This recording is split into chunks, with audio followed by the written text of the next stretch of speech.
Hello, everyone. If you're just joining us, we're about to start the Human Intelligence versus Artificial Stupidity presentation, the obstacles of using good HR and analytics from artificial intelligence. My name is Thyronne Winter. I'm a Cornerstone Privacy Manager, and I'm joined by my boss and Cornerstone's Chief Data Protection Officer, José Rodriguez Ruiz. And we have a great presentation for you today. We do have some fancy titles, but you should know we're just basically geeks and fanatics of technology, including artificial intelligence. And our focus is really on people, on HR data, employee data, recruitment data, learning data, etc. So why do we have the confidence and arrogance to present to you today?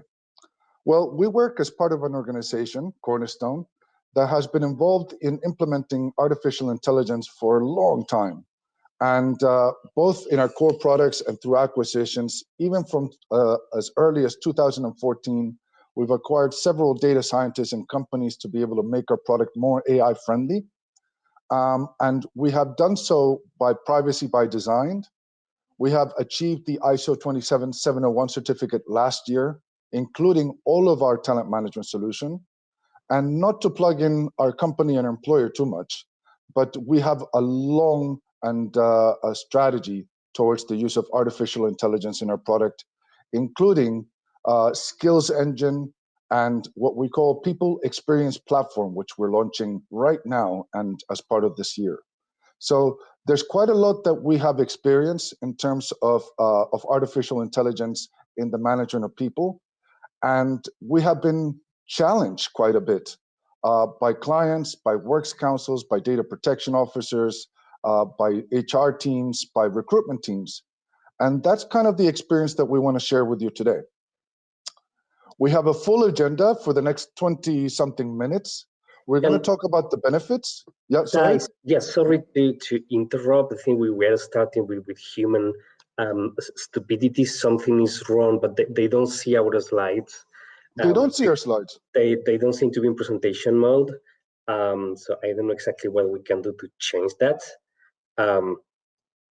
Let's see if we can fix that. Let me see if I can unshare and reshare. That's the old trick, right? Indeed. Share. Let's see if we can see it. Jose, can you read from the comments if anybody can see the slides? Yes, if we could get a quick check, please. Jessica of Saranda, can you now see the slides? Ty, maybe you can try to change the layout, even if we don't see the change. Maybe give a try on that. Changing the layout to horizontal. So I think you try automatic. Is that working? I can see the slides, if there's any consolation. Jessica is suggesting, no, sorry, okay, it's not in presentation mode. Well, let's say it's good enough, and that's a good example of how technology sometimes is problematic, but I think we should go ahead in the interest of time. Yeah, if you can't see the slides, we'll make them available afterwards anyways. It's mostly going to be a discussion. It's a shame because we did have very pretty slides, but we're going to talk about the benefits of HR. Sorry, I'm gonna interrupt again. A lot of common sayings, we have to put the vertical layout. Vertical layout. That was the key. There we go. Let's see if that works. If you see the slides now, let me know.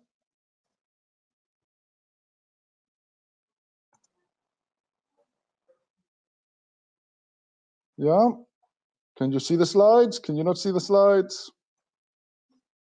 It's all about the slides. I think we need more artificial intelligence for this. We do need a little bit of AI in this presentation mode. But let me go ahead anyways, because the content is what's valuable, right? The slides just help us navigate. And as I was saying, Jose, I will actually interrupt you because I'm going to challenge you on some of the benefits and the things that we're seeing from clients. And then we're really going to talk about what we have seen in terms of good practices and considerations for AI in HR specifically, in recruitment and so forth. So that's pretty much the basis of our presentation right now. It's artificial stupidity versus, human intelligence and the obstacles within. So what are the benefits of AI in HR? Specifically, Jose, what have you seen? So let me start with the two key pieces that we've seen. First of all, first one, and very obvious, but also very important, is more efficiency. So that's going to allow to do things much faster. Imagine, for example, when you get many CVs, many curriculums, many candidates, and you are not able to review all those candidatures. So AI is not only going to help to review more CVs faster, but may actually help to be able to review all of the CVs, stated otherwise, to take all the candidates into account. And the same could be think of if you have learning processes, performance processes, which is going to allow you to really hit all the population and not be limited by availability of resources. The second main advantage is that when it's used properly and used at scale, is going to allow you to manage people better and to ensure inclusion and fairness. Again, as having all the candidatures reviewed and looking at all the employees for a promotion, for competencies development, that's going to allow you to have a process which is fair and includes everybody on that process. So more efficiency on one side, but also more fairness for everybody on the other side is two huge advantages for HR. But there's a problem with that statement, and that's that Europeans don't like AI. They have GDPR, and basically GDPR says, you can't do this. You can't do AI. What do you say to that? Well, no, the GDPR doesn't say you cannot do it, and actually, which is fun, is that the GDPR does not mention artificial intelligence or even algorithms per se. What the GDPR focus on is on automated decision making. And what the GDPR forbids is decisions that are solely based on automated processing when those decisions have significant legal effects on the person. So stated otherwise, you can have automated processing, but if you are using it to make decisions, there has to be a human component. So you can use a system for pre-selection, but not for the final decision. On the other side, if you're using your systems for statistics, analytics, recommendations, it can be fully automated. So what it really sets the line is on saying, hey, just don't make only automated decisions, put some human into it, and don't rely just on the artificial stupidity. Yeah, but what about some of the considerations to help make those decisions? How can you make sure that the AI that you're using is done properly? Well, that's a very good question, and we're discussing this for years, and I think we're still going to discuss this for the years to come. But for example, if you follow the guidelines from the ICO, there's a number of things we have to think about how do we explain the rationale of the decisions or recommendations being made, and in particular to non-technical people. So we were talking before earlier today of the power uses of HR. So HR has a role to play on these things. Who is responsible for? Who is responsible to explain what we do for the data that's been collected? How do we verify if it's fair? Is it behaving properly? What about safety? Because algorithms can also be hacked. So what about safety? And what about the impact? How do we evaluate the impact produced by an algorithm, by an AI system? The impact to the individuals, to the society, to the organization. These all are things we have to take into consideration. Yeah, but I still don't buy it, Jose. I mean, there's all this regulation that's coming out, and basically, for HR data, they categorize it as high risk. Well, you're being tough tough on me, Ty, today. Now, yes, if you are not aware of, then absolutely you should. This is a game changer. Past week, the European Union published, I think it was on Thursday, the first draft of what I call the GDPR for AI. So it's legislation on AI systems, and at a very, very high level, it's very similar into the structural philosophy to the GDPR. At a very, very high level, is classifying AI systems based on risk in 4 levels. Unacceptable risk, and those systems are forbidden, like behavioral manipulation, social credit, and in some cases, facial recognition. High risk, low risk, and minimum risk. And a lot of AI for HR is gonna fall under the high risk category. And what the law is requiring in this category is that there is an assessment made on those systems before they are used, before they get put into production. And this is very similar to the privacy impact assessment that we have on the GDPR. So again, we are not saying we cannot use them. We are not saying we cannot do this. What we are saying is we have to be careful and we have to get it right. Yeah, but it's all about discrimination. If you kind of look into the document, no, it's all about how HR needs to make sure that there is no discrimination. What do you say to that, Jose?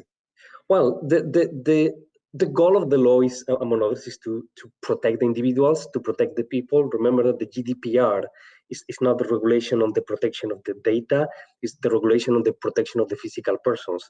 And on HR, the biggest risk we have is discrimination. Not only is a risk, but it's also in general, non-discrimination is a legal obligation under labor law. So don't forget that as we talk through these things, and we talk about the GDPR, and we talk about the new law for AI, there is an even more important law in HR that still fully applies, that is the labor law. In some countries, discrimination could take you to jail, so it's even stronger than the GDPR. And I think we all understand why discrimination is a problem, but it's good to state it again. It's non-ethical, it's going to have a negative impact on people's life, could be a reputational risk for organizations, as well as a legal risk, because your organization could be sued by the individuals or by the trade unions. On the other hand, if we get it right with AI, we can actually help and contribute to reduce the discrimination problem at a scale, and maybe, who knows, to fully solve that problem one day.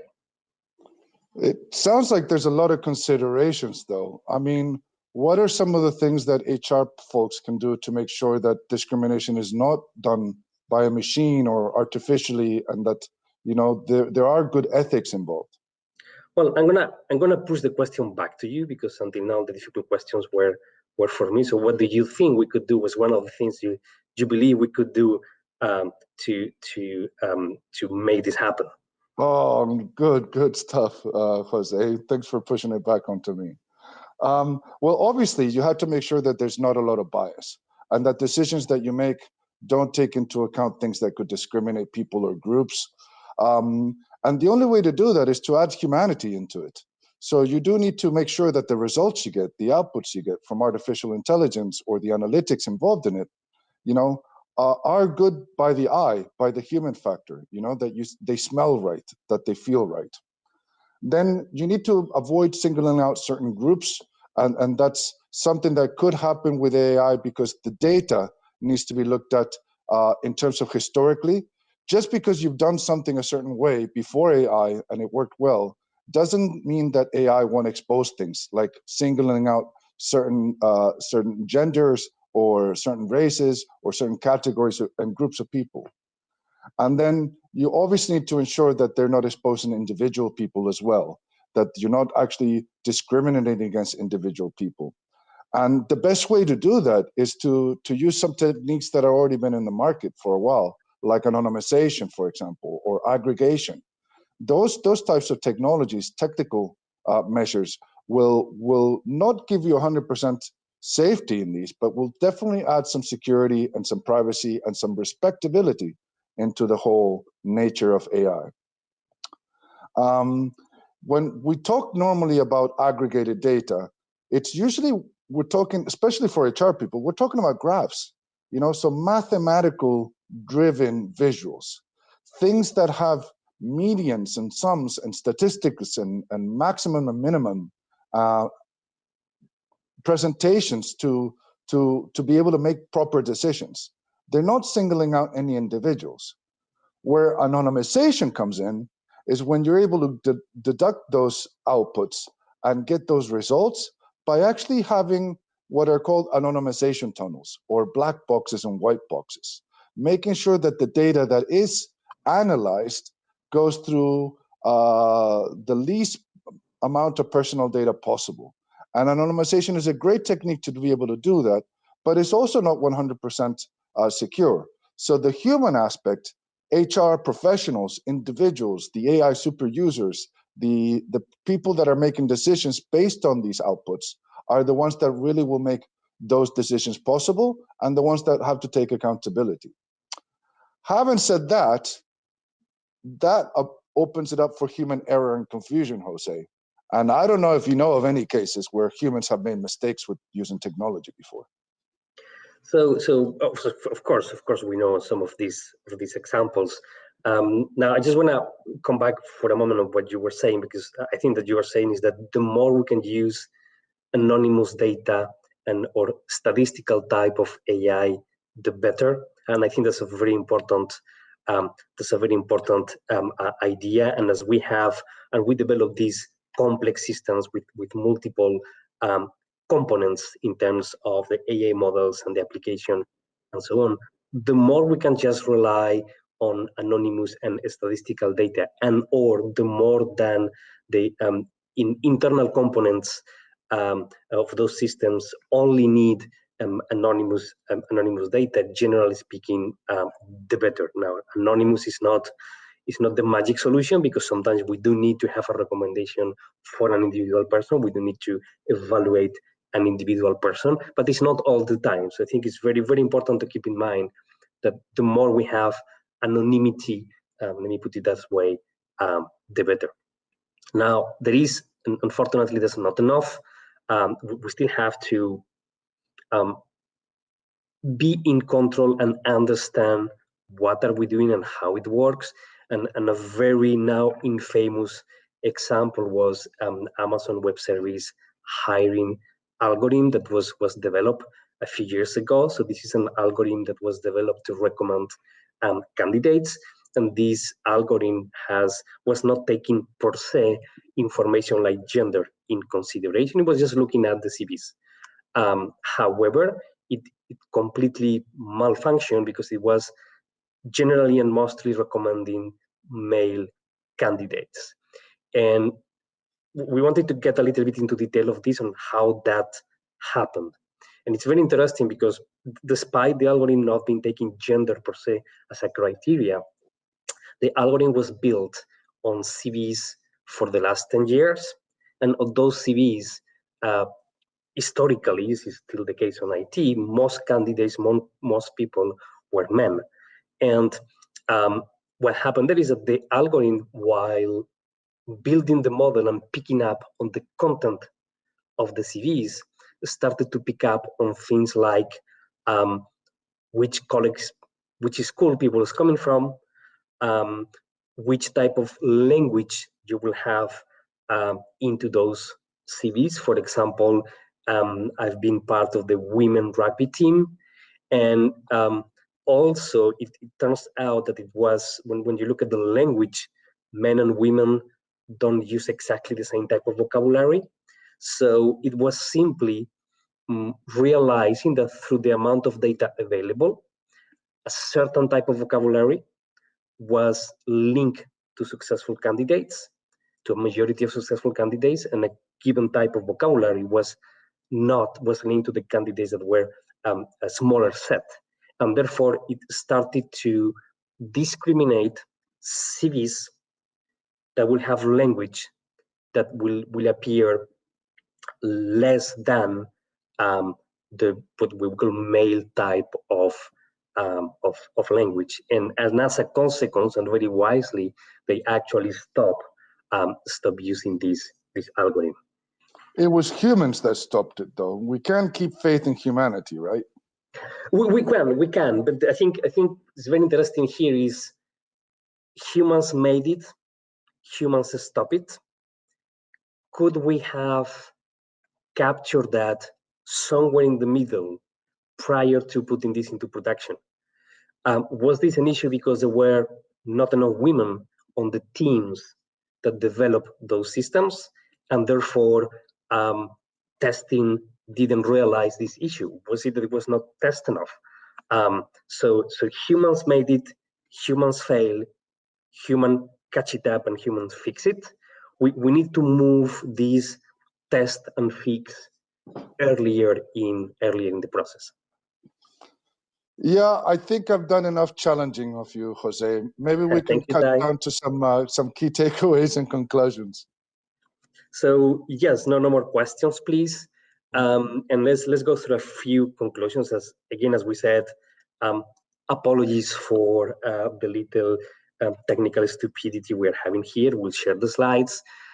But most important thing, if you just want to keep in mind, AI for HR and for recruitment in particular is going to be considered, generally speaking, high risk because of the impact, because of the risk of discrimination, because of the scale that's going to impact all candidates, all employees. So it's something to keep in mind. HR has a unique opportunity to become the power user of AI, and HR professionals have a unique opportunity to develop their AI skills. And AI and analytics professionals have a unique opportunity to develop the HR skills and HR understanding and get together the best of both worlds. Because, and this is the second conclusion, AI is a science. You have to test it, you have to organize it, you have to get it right. It doesn't happen once you put an algorithm in place and then it's done. You have to keep it continuously. So we need a very strong partnership between analytics, between HR, between AI to make. And we have to use our heads. I will even say our hearts, not just our eyes. This is something to feel with the soul whether we are doing the right thing or not. Remember that we are accountable. We are making those decisions. It's not the algorithm. This is not autopilot. This is not I push a button and the computer says yes or the computer says no. We remain responsible for this. So in order to get it right, think about things like multiple sources of data, of AI, quality of the data, where it's coming from, test it over time, as much as possible, work on statistics and works on anonymous data, and don't single out people. Keep that just for the specific cases where that's needed. There is a lot we can do on trend analysis, or mood analysis, etc. That doesn't need to single out individual people. AI, GDPR, data protection, AI laws, they go all together. They go all together, but they can play well, because at the end, what the GDPR is saying is simply do it right, get it right. It's going to help you to avoid all those pitfalls. And finally, we really want to put a positive note. We obviously focus a lot on the issues and on the risk, and that's normal. But keep in mind the larger picture on the end goal. If we get this right, this is going to be great. It's going to bring a lot of benefits, a lot of improvements for the organizations, for the candidates, for the employees, and it's definitely worth the effort.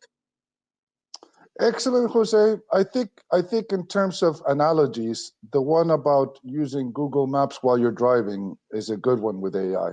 You know, the fact that you shouldn't actually drive into a lake or off the cliff just because your GPS tells you to. You know, you're making the decisions in the car. AI and your HR platform, your systems, are basically there to help you make those decisions, make you help get to where you want your organization to be from a people's perspective, and just doing it blindly would be a bad practice for all sorts of reasons, not just because of regulatory aspects. So, hey, I hope we were able to give you a good sort of back and forth about artificial intelligence, the intelligence part as well as the stupidity part, and also give you some good points of consideration for your HR departments, your administrator, and as you're implementing these things into managing people and developing people better. We're obviously open for questions. We will provide the slides, which were wonderful, by the way. You have no idea what you missed in terms of slides. But we will make these available, and we look forward to engaging with you at the rest of the conference. Again, kudos to the people organizing this. They've done a fantastic job. And any questions on the chat or otherwise, let us know. Yeah, and on the Google, well, we maybe get some questions on the Google thing. It actually did happen to me. I was driving in Italy following the GPS, and at some point drives me to a bridge, and the bridge is not there anymore. At all? No, at all. The road has been construction work, so the bridge is not there, and the road simply ends. So obviously I was lucky I was paying attention because simply there was no bridge anymore. I could have just fallen into the river. So it's very important. Oh, QA button. Oh, okay. Okay, so let me take that one from Rafael. Thank you, Rafael, very much for the question. So the European Commission has been on a journey. They started with what they called a high-level expert group that was set up 3 years ago. This high-level expert group ended up providing guidelines for what they call trustworthy AI with 7 practical principles, an implementation guide, and questionnaire to do AI in the right way. And by the way, tomorrow we're having a roundtable on this. And now this has further evolved into a proposed legislation. Now, there's going to still be a few years before this legislation applies. Because now it enters into a negotiation round with the European Parliament, with the stakeholders, etc., etc. So similar to the GDPR, there's going to be some time before it actually gets approved by the Parliament. And then when it gets approved, it is expected at least 2 years to for the law to start to apply, very similar to what we had with the GDPR. However, we are expecting 2 things. Number one is that way before the law becomes approved, it's going to start to become best practice. So I think that way before the law gets approved, we're going to start applying that law.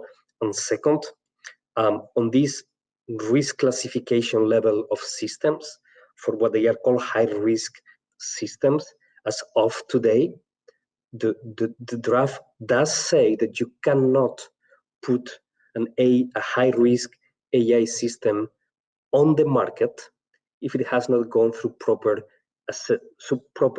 prior assessment and validation.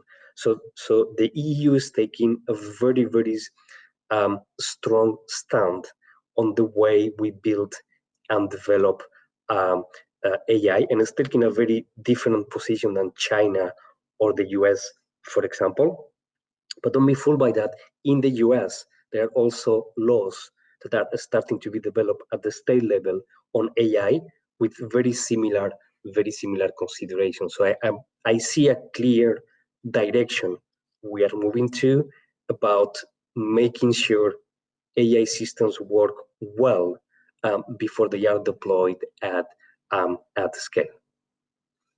No, and a very good question, because things are moving really fast with regulating AI, and in particular with a focus on HR data, which does have legal consequences and could impact individuals in a negative way, whether it's because you want to get a job and you're discriminated against, or even if you're up for getting promoted or being able to acquire new skills for a different type of job. All of those things factor in, and they have an impact on you as a person. So that's where the regulation is basically trying to assess for all of the HR administrators out there. Hey, with that, I'd like to thank everybody that attended and for your attention today. Very good question, Rafael, and keep them coming. We're more than happy to answer questions after the call as well. And we hope this was a valuable and entertaining presentation for you. So good luck with the rest of the event. Thank you. Thank you. Bye-bye.